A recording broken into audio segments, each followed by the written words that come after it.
This is a video about the Micro X-Tech remote controlled Tiger tank. These are 1/72nd scale remote control tanks which were produced in the 1990s and the early noughties. They're by Dragon, ostensibly.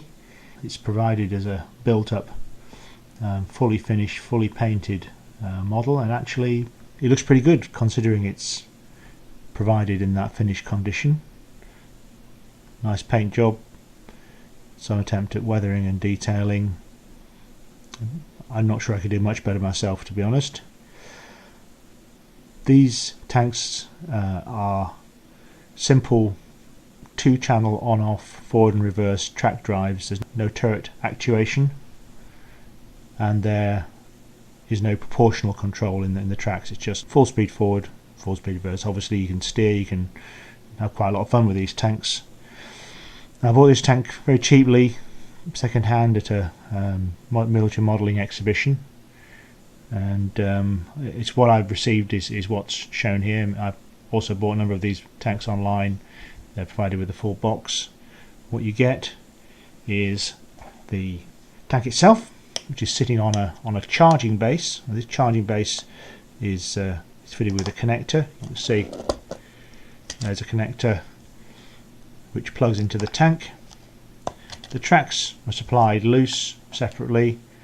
This is in the instructions. It says that, well, not that I got any instruction to this one, but the instructions for other tanks I've bought over the last few years, it says that so they don't stretch.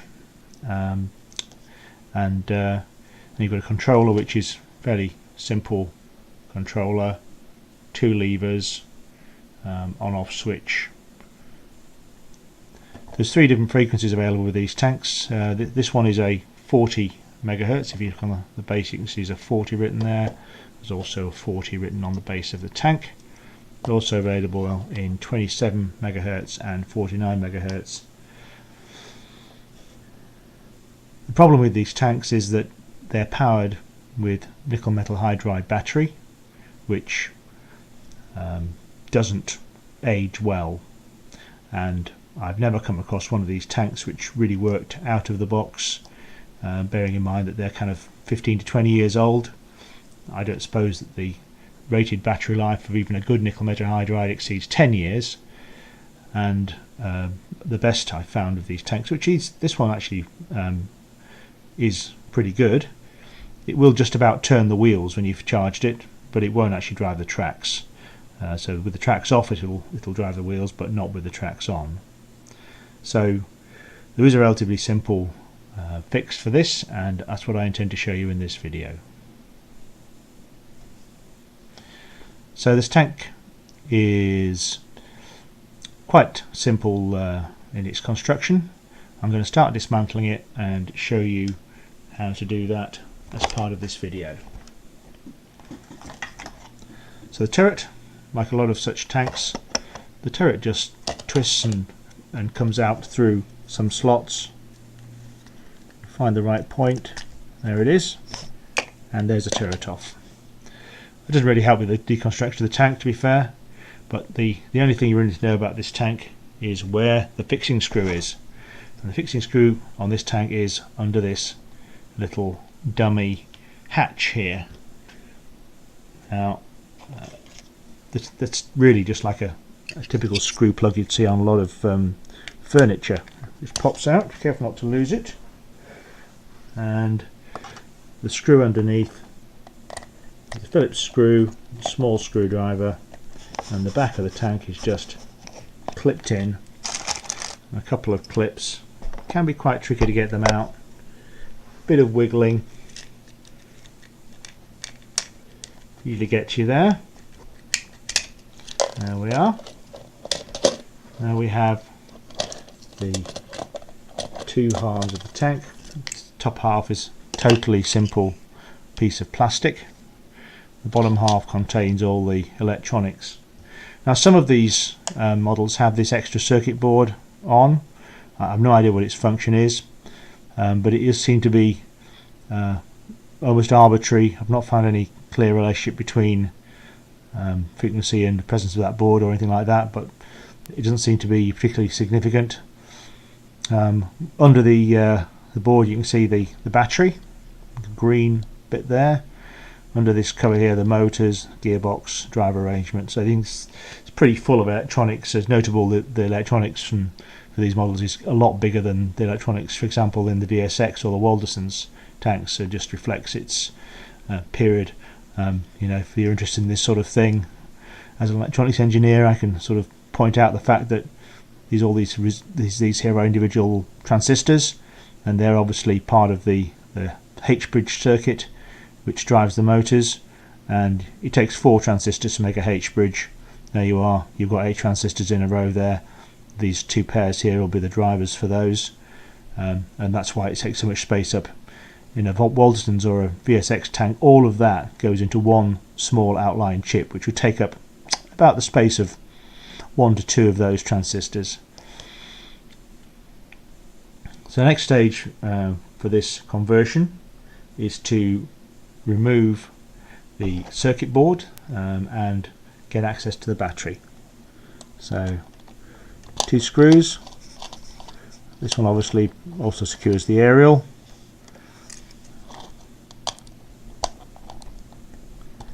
Careful not to put too much pressure on the wheels when you're unscrewing.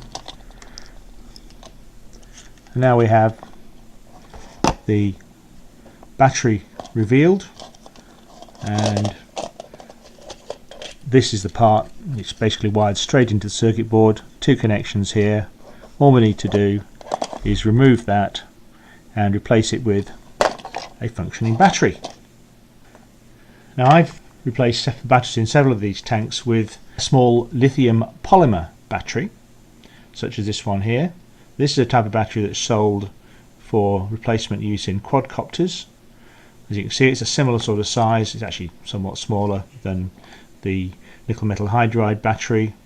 The nickel metal hydride is rated at 3.6 volts. This is also rated at 3.6, 3.7 volts, so it's pretty good match.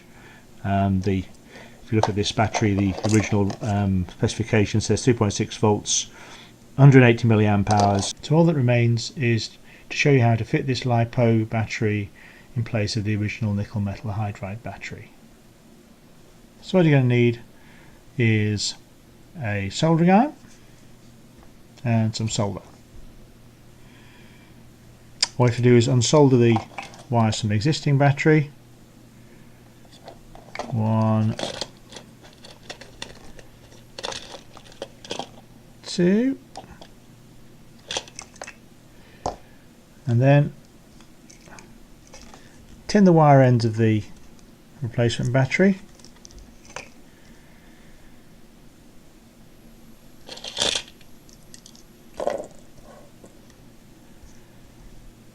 By the way, you take care throughout this activity not to melt the plastic body of the tank.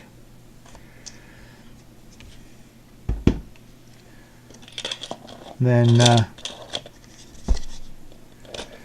fit the wires from the new battery.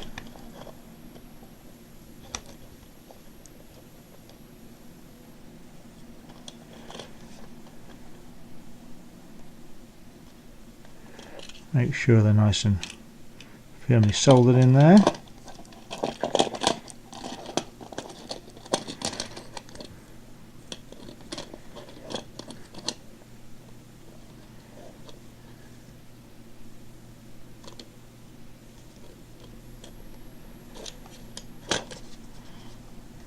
And as they say, Bob's your uncle. Now at this point you need to reassemble the tank, reverse of dismantling it, and put it on charge on the charging base. So I've reassembled the tank back as far as the circuit board being mounted, but haven't put the body on. Make sure the tank's turned off on a little switch and start charging it on the charging base. And turn the charging base on, plug it in, make sure you get a red light to show it's charging. Leave it for a few minutes. In theory at least, the red light goes off when it's finished charging. So now the charging light's gone green. Remove the tank from the base, turn it on. Really quick test run without the tracks. Turning the transmitter on. Seems to work fine. I'll turn it off again briefly and put the tracks on. It's worth noting that the tracks have a serrated edge on one side. If you look at the tank, it's got a clearly a engagement on the edge at one side and not the other. The other side engages on this this line of indentations in the tracks. You just need to make sure you get the tracks on the right way around. So now we have the tracks on. I'm going to move the charging base out of the way. Have a quick demonstration of the chassis running.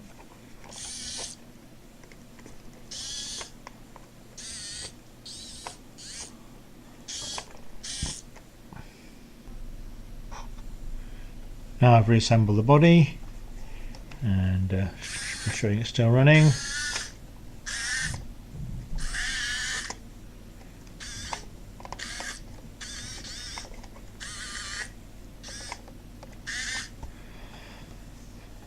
So I thought it'd be nice to have a demonstration of this tank on the battlefield.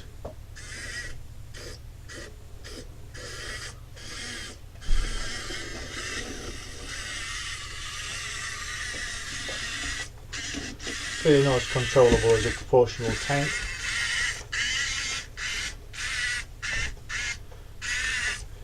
The controls are interesting.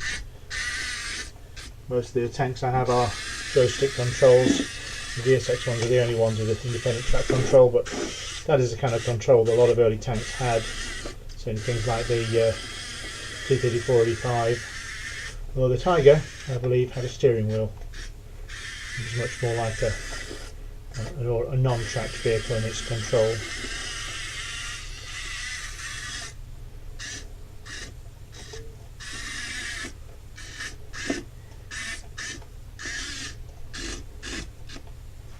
So a very nice model. I think a worthwhile addition to your collection of 1/72 scale remote control tanks.